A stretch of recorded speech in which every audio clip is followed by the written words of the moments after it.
चाणक्य ने कहा था कि इंसान को ज्यादा सीधा भी नहीं होना चाहिए, क्योंकि अगर हम जंगल में जाकर देखें तो जान पाएंगे कि सीधे पेड़ काट दिए जाते हैं जबकि टेढ़े मेढ़े पेड़ छोड़ दिए जाते हैं। तो आज की हमारी इस वीडियो भी इसी बारे में है कि ज्यादा अच्छा बनना बुरा क्यों होता है और आखिर क्यों एक अच्छा इंसान हमेशा दुखी और परेशान रहता है। तो ये सब हम जानेंगे एक कहानी के माध्यम से। एक बार एक व्यक्ति बौद्ध भिक्षु के पास आता है और कहता है, मास्टर, मैं एक बहुत ही सीधा और अच्छा व्यक्ति हूँ। इतना सीधा कि आपने आज से पहले मुझसे सीधा व्यक्ति नहीं देखा होगा। मैं हमेशा ही सबकी मदद करने की कोशिश करता हूँ, सबको खुश रखने की कोशिश करता हूँ, लेकिन सब मेरा फायदा उठाते हैं, मेरा मजाक बनाते हैं और कोई भी मुझे गंभीरता से नहीं लेता। यहाँ तक कि मेरे घर वाले भी मेरी इज्जत नहीं करते और ना ही घर के किसी महत्वपूर्ण काम में मेरी राय लेते, जबकि अपने दोनों भाइयों की तुलना में मैं सबसे ज्यादा काम भी करता हूँ। घर वालों की बात भी मानता हूँ, माँ बाप की सेवा भी करता हूँ और घर के सभी लोगों को खुश रखने की कोशिश करता हूँ, लेकिन मेरी भावनाओं को कोई भी नहीं समझता। सब मेरा फायदा उठाते हैं। आखिर मेरे साथ ही ऐसा क्यों होता है? व्यक्ति की पूरी बात ध्यान से सुनने के बाद बौद्ध भिक्षु बोले, किसने कहा कि तुम एक सीधे और अच्छे व्यक्ति हो? असल में तुम एक अच्छे व्यक्ति होने का दिखावा कर रहे हो। यह सुन उस व्यक्ति को बुरा महसूस हुआ, लेकिन वो फिर भी बौद्ध भिक्षु की बात सुनता रहा। बौद्ध भिक्षु ने उससे पूछा, अच्छा बताओ कि तुम हर व्यक्ति की मदद क्यों करना चाहते हो? क्यों तुम सबको खुश रखने की कोशिश करते हो? व्यक्ति ने कहा, ताकि सामने वाला मुझे भी खुश रखे, मेरी बात माने, मेरी इज्जत करे, मेरी भावनाओं को समझें और मुझे एक अच्छा इंसान माने। बौद्ध भिक्षु ने कहा, बस यही तुम्हारी समस्या है कि तुम दूसरों को खुश रखने का प्रयास कर रहे हो ताकि वो भी तुम्हें खुश रखें। तुम अपनी खुशी दूसरों के अंदर ढूंढ रहे हो। तुम दूसरों की नजरों में अच्छा और खुद की तारीफ सुनने के लिए सामने वाली की जी हुजूरी कर रहे हो और फिर उम्मीद कर रहे हो कि सामने वाला भी तुम्हारे साथ ऐसा ही व्यवहार करेगा। तो ऐसा नहीं होता, क्योंकि कोई भी ऐसे व्यक्ति को गंभीरता से नहीं लेता जो लोगों की हर बात में हाँ मिलाता है। अब मैं तुम्हें कुछ ऐसी आदतें बताता हूं जो तुम और तुम्हारे जैसे खुद को अच्छा मान वाले लोगों के अंदर होती हैं। पहली आदत, खुद को अच्छा मानने वाले लोग ये दिखाने की कोशिश करते हैं कि वो लोगों का ध्यान रखते हैं। उन्हें लोगों की चिंता है, इसीलिए वह सबकी मदद करने पहुंच जाते हैं, फिर चाहे सामने वाले को उनकी मदद की जरूरत हो या ना हो। दूसरी आदत, खुद को अच्छा मानने वाले लोग दूसरों से खुद की तारीफ के भूखे होते हैं, इसीलिए वो ज्यादातर मौकों पर वही काम करते हैं जिससे सामने वाला खुश हो और उनकी तारीफ करे। अगर उन्हें लगता है कि किसी काम से सामने वाला नाराज हो जाएगा तो वह उस काम को हाथ तक नहीं लगाते। तीसरी आदत, खुद को अच्छा मानने वाले लोगों को लगता है कि उन्हें अपनी कमियों और कमजोरियों को दूसरे लोगों से छुपाना चाहिए, क्योंकि उन्हें लगता है कि अगर दूसरों को उनकी कमियों और गलतियों के बारे में पता चल गया तो लोग उनका मजाक बनाएंगे, उनकी बेइज्जती करेंगे, उन पर गुस्सा होंगे और उन्हें एक कमजोर व्यक्ति मानेंगे। चौथी आदत, अच्छे लोग खुद की जरूरतों, खुद की प्राथमिकताओं को सबसे ऊपर रखने से डरते हैं, क्योंकि उन्हें लगता है कि ऐसा करने से ही दूसरे लोग उन्हें स्वार्थी समझेंगे और फिर दो लोगों की नजरों में एक अच्छे इंसान नहीं रह जाएंगे। पांचवी आदत, खुद को अच्छा समझने वाले लोग मानते हैं कि वो केवल तभी खुश रह सकते हैं जब उनके आसपास का हर इंसान खुश रहे, इसीलिए वो अपने आसपास के हर व्यक्ति को खुश रखने की कोशिश करते हैं। अब तुम्हें सुनने में लग सकता है कि इन आदतों में क्या बुराई है? सबका भला करना तो अच्छी बात है, लेकिन समस्या यह है कि खुद को अच्छा समझने वाले लोग असल में जैसे दिखते हैं वैसे होते नहीं। ये अंदर से कुछ और ही होते हैं। जैसे कि पहला, अच्छाई का दिखावा करने वाले लोग ज्यादातर मौकों पर ईमानदार नहीं होते, क्योंकि वो अच्छा बनने के चक्कर में दूसरों की बुराई को भी छिपा देते हैं। सामने वाले को कभी भी उसकी गलतियां नहीं बताते और केवल वही बोलते और करते हैं जिससे सामने वाला खुश रहे। दूसरा, खुद को अच्छा समझने वाले लोग दूसरों को खुश करने के पीछे इतने पागल होते हैं कि वो कई बार जरूरी और दूसरों के लिए महत्वपूर्ण बातों और कामों को भी उनसे छिपा कर रखते हैं और उन्हें बताते नहीं ताकि सामने वाला उनसे खुश रहे। तीसरा, अच्छे लोग अपनी जरूरतों और कामों को महत्व नहीं देते, इसीलिए ये दूसरों से सीधे अपना काम करवाने से घबराते हैं, जिसकी वजह से ये दूसरे लोगों के साथ चालाकी करने की कोशिश करते हैं। अपने जरूरी कामों को रवाने के लिए भी, जैसे कि सामने वाले की चापलूसी करना या फिर उसके किसी काम के बहाने अपना काम भी कर लेना। चौथा, खुद को अच्छा मानने वाले लोग केवल पानी की उम्मीद से ही कुछ देते हैं। ये इस बात का दिखावा तो करते हैं कि यह लोगों की मदद करना चाहते हैं, लेकिन यह मदद सिर्फ इसीलिए करते हैं ताकि सामने वाला उनकी तारीफ करे, इन्हें अच्छा इंसान समझे और जरूरत पड़ने पर इनकी भी मदद करें। लेकिन अगर इन्हें मदद के बदले मदद नहीं मिलती तो ये गुस्सा हो जाते हैं, सामने वाले से अंदर ही अंदर नफरत करने लगते हैं और उससे बदला लेने का मौका ढूंढने लगते हैं।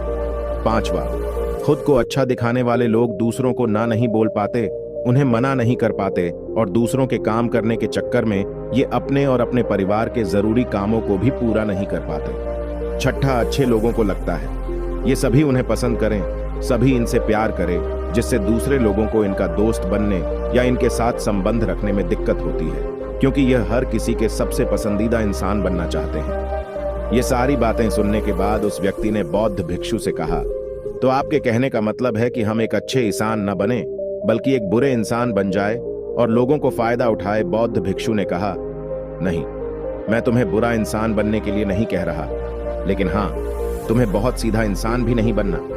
अब मैं तुम्हें बताता हूं कि एक व्यक्ति को कैसा इंसान बनने का प्रयास करना चाहिए। दोस्तों, इंसानी स्वभाव और उसकी अच्छाई व बुराई के बारे में अगर सबसे ज्यादा किसी ने बात की है तो वो है अखंड भारत के निर्माता, राजनीति के महामंडित आचार्य चाणक्य, जिन्होंने अपनी किताब चाणक्य नीति में इंसानी स्वभाव और दुनिया भर की तमाम चीजों के बारे में विस्तार से चर्चा की है। 2, इतने बड़े ज्ञानी और दूरदृष्टा थे कि आज हजारों साल बाद भी उनके द्वारा कही गई एक एक बात हमारे जीवन में पूरी सटीकता के साथ लागू होती है। बौद्ध भिक्षु ने कहना शुरू किया, तुम्हें एक सीधा का दूसरा की नजरों में अच्छा इंसान बनने की तुलना में एक सुलझा हुआ इंसान बनने का प्रयास करना चाहिए। एक सुलझा हुआ इंसान वो होता है जिसे सबसे अच्छा इंसान बनने का कोई शौक नहीं है। वो जैसा है वैसा ही खुद को पसंद करता है। वो जानता है कि वो एक इंसान है और उसमें बहुत सी कमियां हैं और वह अपनी कमियों को स्वीकार्यता भी है। एक सुलझा हुआ इंसान ये भी अच्छे से जानता है कि उस और उसके परिवार की कुछ महत्वपूर्ण जरूरतें हैं जिन्हें उसे ऊपर रखना होगा, वरना उसके साथ साथ उसके परिवार का जीवन भी परेशानियों में पड़ जाएगा। हो सकता है कि उसकी ऐसी सोच की वजह से उसके आसपास के लोग, उसके मित्र या रिश्तेदार उससे नाराज हो जाए, लेकिन वो इसे भी स्वीकारता है।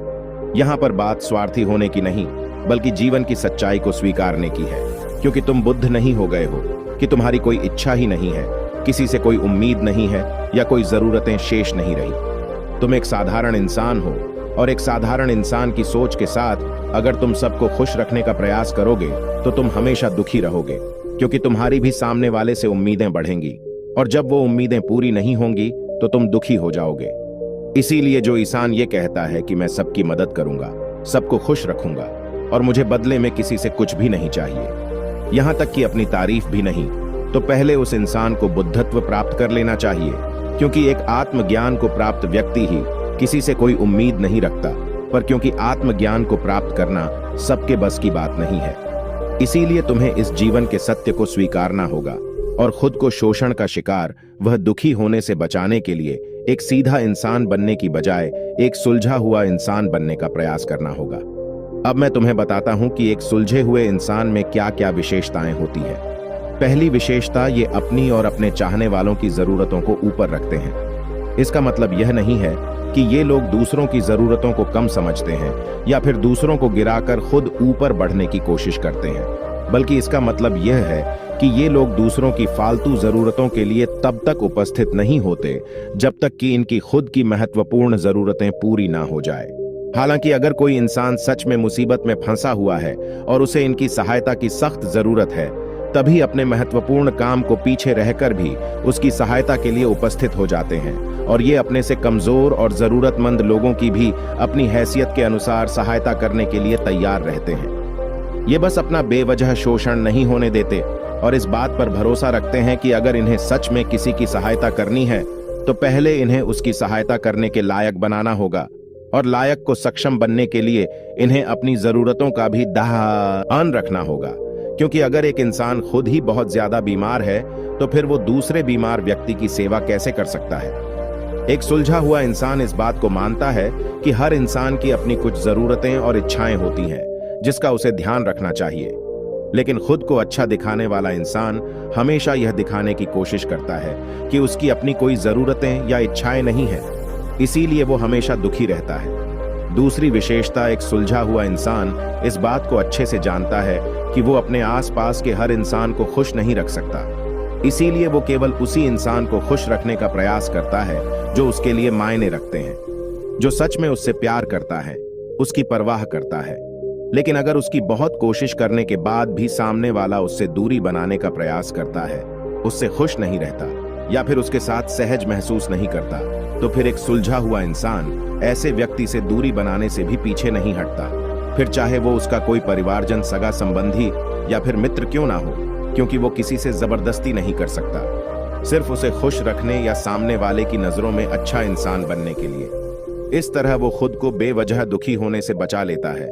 लेकिन जो अच्छा होने का दिखावा करते हैं, वो सबको खुश करने के चक्कर में अपने जीवन के सबसे महत्वपूर्ण इंसान को ही दुखी कर बैठते हैं, जो कि वो खुद है। तीसरी विशेषता, एक सुलझा हुआ इंसान वैसा जीवन जीने का प्रयास करता है जैसा वो जीना चाहता है। वो सिर्फ किसी दूसरे को खुश करने के लिए अपने जीने का तरीका नहीं बदलता। इसका मतलब यह नहीं है कि उनके जीने का तरीका ऐसा है जिससे लोगों को समस्या हो। वो बस दूसरे क्या कहेंगे इस चक्कर में अपना मन मार कर नहीं रहता और खुलकर पूरे जोश और उत्साह के साथ अपना जीवन जीता है। उसे अपनी पसंद नापसंद पता होती है, इसीलिए वो वही करता है जिसमें उसे खुशी मिलती है। उसे अच्छे से पता होता है कि वो कौन है, उसे अपने आप पे भरोसा होता है। इसीलिए उसे किसी इंसान की छोटी चापलूसी करके खुद को अच्छा दिखाने या खुद की तारीफ सुनने की जरूरत नहीं होती। जेन मिस्टर ने आगे कहा, अगर तुम अपने जीवन से संतुष्ट नहीं हो तो अपने आप से 2 प्रश्न पूछो। पहला, क्या मैं अपने लिए वो जिंदगी बना रहा हूं जो मैं असल में अपने लिए चाहता हूं? और दूसरा, अगर मैं नहीं बना रहा तो क्यों नहीं बना रहा? जब तुम इन दोनों सवालों के बारे में गहराई से विचार करोगे, तब तुम अन पाओगे कि तुम अपनी मनचाही जिंदगी सिर्फ इसलिए नहीं बना पा रहे हो क्योंकि तुम दूसरों के सामने अच्छा बनने का प्रयास कर रहे हो, जिसकी वजह से तुम अपनी इच्छाओं और जरूरतों को प्राथमिकता नहीं देते हो और दूसरों को ही खुश करने में लगे रहते हो। इसीलिए अगर तुम एक खुशहाल और मनचाहे जिंदगी जीना चाहते हो तो एक सुलझा हुआ इंसान बनने का प्रयास करो, न कि सीधा इंसान। इतना कहकर बौद्ध भिक्षु मौन हो गए। व्यक्ति को भी अब समझ आ चुका था कि उसे एक सुलझा हुआ इंसान बनना है, न कि सीधा। उसने इतनी अमूल्य जानकारी के लिए बौद्ध भिक्षु का धन्यवाद किया और वहां से चला गया। दोस्तों, उम्मीद करता हूं कि आपको इस कहानी से बहुत कुछ सीखने को मिला होगा। दोस्तों, आपको ये वीडियो जरूर पसंद आया होगा। अगर पसंद आया हो तो हमारे इस चैनल को लाइक, शेयर और सब्सक्राइब जरूर करें। साथ ही कमेंट में नमो बुद्धाय जरूर लिखें। धन्यवाद।